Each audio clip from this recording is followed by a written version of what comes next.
So everybody want to know how I keep whipping up everything so fast while being a CEO and a full-time artist. I'm sitting here trying to tell you this, Terrence, man.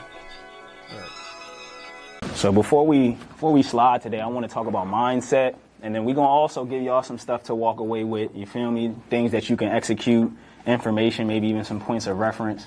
So since we talked a lot about the title of your song, Abundance, what is abundance and what is the abundance mindset? Can you just expound more on abundance? What even inspired you to make an entire song about it? Why is it that important type? It's wild because the abundance mindset, so to speak, changed my life. And so when it came to creating the song, I didn't know what the title was going to be, but I wanted to start off with what of myself that I want to give to my people. You know, what message, and that was the message that Spirit channeled through to me to give, and it was just abundance. Because regardless of what we have, you know, physically, regardless of the tangible resources that are there, like we have everything that we need inside of us. You know, if you truly believe that you're God, like you have to truly believe that you're abundant and that you can create, and everything you need, you have. And so that's what abundance is all about. It's about the lack of lack. It's about, you know, just having everything in yourself and not needing. And so once you shift that mindset and shift from, you know, just consumerism to like the creator, just think of that word, the creator, to the consumer. Like that's two different things. Like once you shift to that abundance mindset, you know, the law of attraction is going to work for itself. Like you're going to be abundant. Like you're going to attract to you everything that it is you're focused on. Now you have to be careful with it though, because abundance is not just, you know, great. It's not just good things. You know, you could attract the abundance of bullshit if you're not. I've never thought of this before. If you're not disciplined, and you're not intentional about, you know, the intentions that you're setting. If you're not conscious about what you're consuming and who you're around, once you have this abundance mindset, you could just, you know, enhance and amplify a whole bunch of bullshit. But that's it's important to be disciplined with it as well. No, that's real though. Cause I've never heard of that perspective where, you know what I mean, the opposite end of what abundance can do to you. I never thought of that. And when I'm thinking about my mindset, and I think even in this moment, the reason I asked is because I'm practicing like an abundant mindset. I'm still practicing it. I haven't completely adopted it because I know my paradigm of abundance be like locked in by money. Money is like, it just seems like this like cloth paper thing, but the way it starts working on you psychologically and emotionally over a long period of time, it helped me start to see like, oh, I can't be as creative as I want because I keep putting a wall, like an invisible wall in front of my ideas because of the money, right? I'll have the idea, I want to get dressed like this, I want my hair like that, I want to go to this place. I'll have the idea. And then the walls just start falling and collapsing because of the money. Yeah. I think when it comes to abundance, for me, that abundance mindset really locked in when I realized that money is just a resource, you know, but it's not even our most valuable resource. Our most valuable resource is our time. You know, time is something that you will never be able to get back. You know, this time that we're spending right now, we will never be able to recreate this. You get what I'm saying? Money, you take $100 out, burn it, you'll be able to go get another $100. I mean, we could continue constantly making money. You cannot make time. And so once you put things in perspective and you value your time more than you value your money, you're thinking with an abundance mindset. And now everything that follows, you're going to question like, okay, I'm working for this job, but what else am I getting besides this paycheck? You know, it's not saying, we're not telling everybody to quit now and just drop out of school and do all that, but make sure that you are getting value. That value is being exchanged. And if you're only getting money out of the exchange, you're losing. You know, you're losing. Why do you think all these places are hiring? Right. Because it's time. You know, it's time that they want. Yeah, they want your time. That is the most valuable currency in the world. And so we got to be mindful of that. One of my mentors one time, or one of my guides, I hate that word mentor, I don't like that word, but one of the people who guide me on my journey of just self-development said, if I was going to give you $1 million, but you were going to die tomorrow, did you want the money? And it's like, no, I don't want the money. So that's why you value your time. Because you clearly feel like your time can provide you and is more valuable than the money. You could, if you're not willing to dive out this bread tomorrow, right? So you clearly value your time. You know what I mean? So like once he said that and I started using that as like my sledgehammer for the walls, I started to be able to knock the walls down because I'm like, wow, how would I have liked to spend my time? Yeah. And then a lot of those moments, I end up becoming aware of the fact that, wow, I'm doing exactly what I want to do. I don't even want to do all that other stuff. Like, where did I get the ambition and the inspiration to do that? To impress somebody, to be up in somebody else's face, to create somebody else's reality, like what you were just saying, like a job, right? Constantly trying to find a way to be busy and more appealing to who, for what, when it's like my fridge is full, my camera does whatever I wanted to do, my friends are available, I'm able to go purchase, and I used to be down. I've been down bad. You know what I'm saying? You told your story, feel me? Like, so to know abundance is like valuing the present moment, and then like you said, the time that you have to create on this planet, because it's death's the only thing guaranteed. Yeah. So it's like anything you can fill in between is a vibe. So what would be 3 things for people to identify with the evidence of the abundance mind state? Like, what are some things you start seeing in your life or feeling in your life once you start incorporating that abundance mindset? So you're like, what are the top 3 benefits of it? Yep. Okay.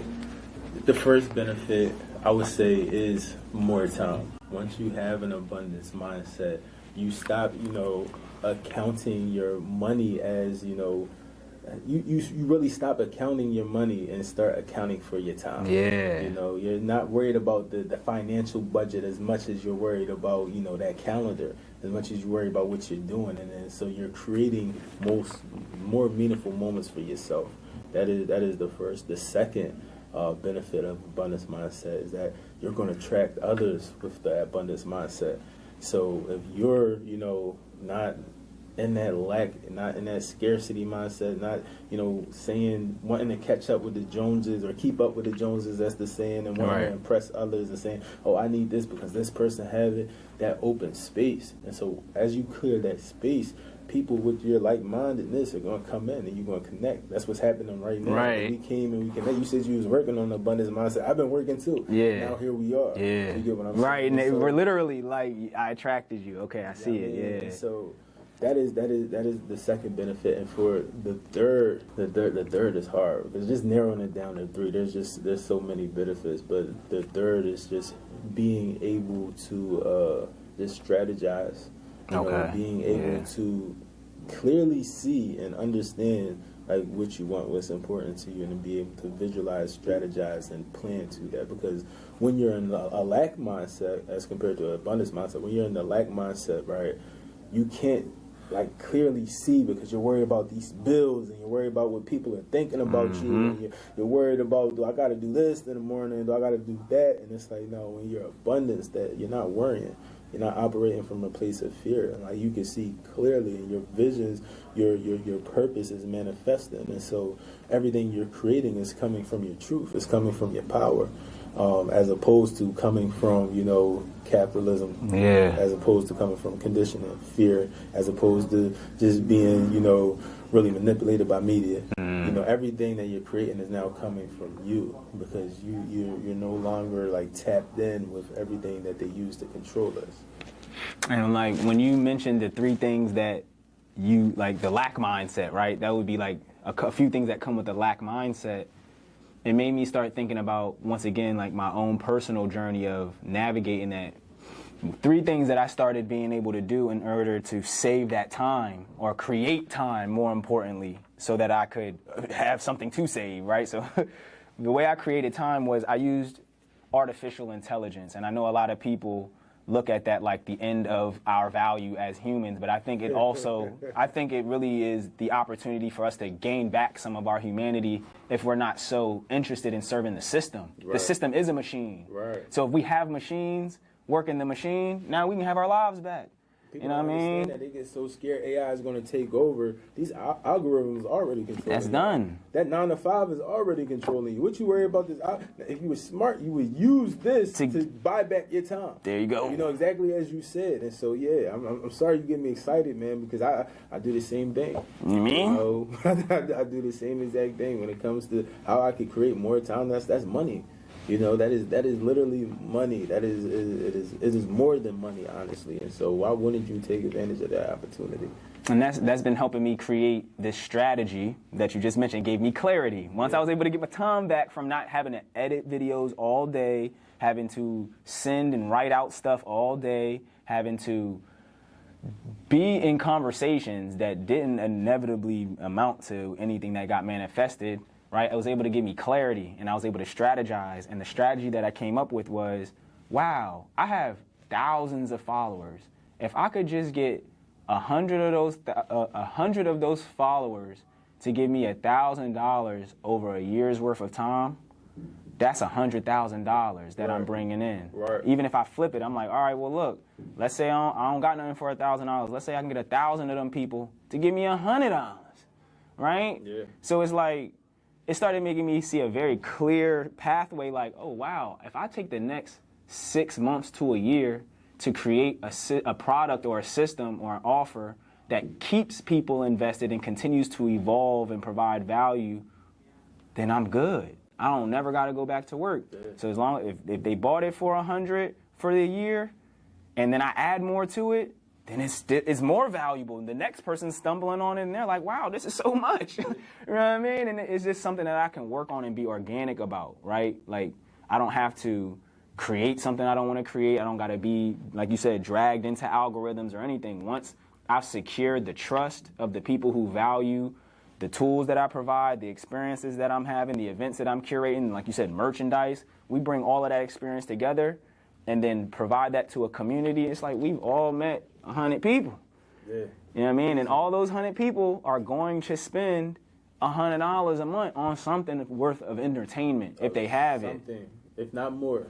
Right, I'm being modest. Yeah, I'm being super modest. So it's like, that's the mindset I started coming with, where it's like, okay, now that I have clarity, I can focus on one goal, put my authentic self into it, and now I've solved my money problem. It's solved. Once I get there, I'm good. Now I can continue to like value what I want to create the most. So I want to thank you for highlighting that element, because it means a lot to me, and I know it's going to mean a lot to everyone as well. I'm going to give you these 3 words, and I want you to just elaborate on them for yourself, right? Consistency, authenticity, and collaboration, because that is what I'm offering to people, and I also am creating an event and experiences around that. So what do you think of when you think of those 3 words? And I'll remind you if you need me to, once you expand on them. Consistency, the first thing that popped into my mind was discipline. Okay. You know, you got to be disciplined in yourself, and you got to have that faith. And sometimes faith can manifest itself as discipline. So that's why that was the first thing that popped in, because it's easy to have the idea. It's easy to get emotionally excited, and it's easy to talk about it. It's hard to do it. And it's hard to, you know, put yourself out there.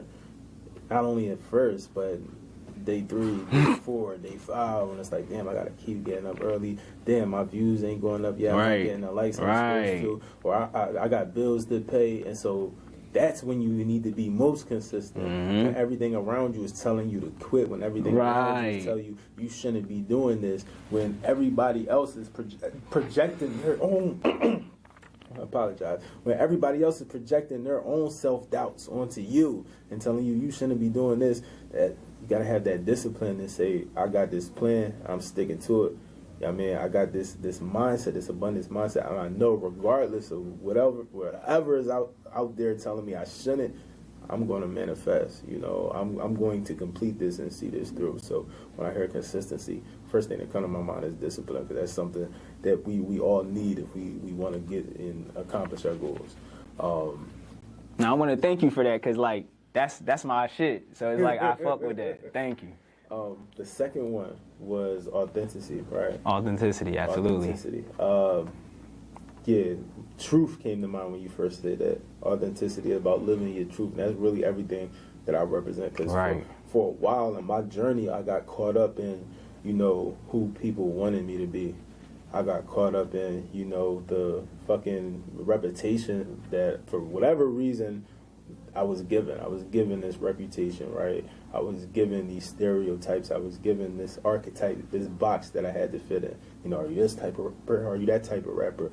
Where are you from? That defines like who you are as a person. And it's like, be your truth. So when authenticity, you know, came out, it's just truth to power, speaking truth to power, living your truth, you know, knowing your truth. And so authenticity, in order to be authentic, you have to sometimes journey inward. You know, we have to, you know, reach and really spend time attaining a knowledge of self.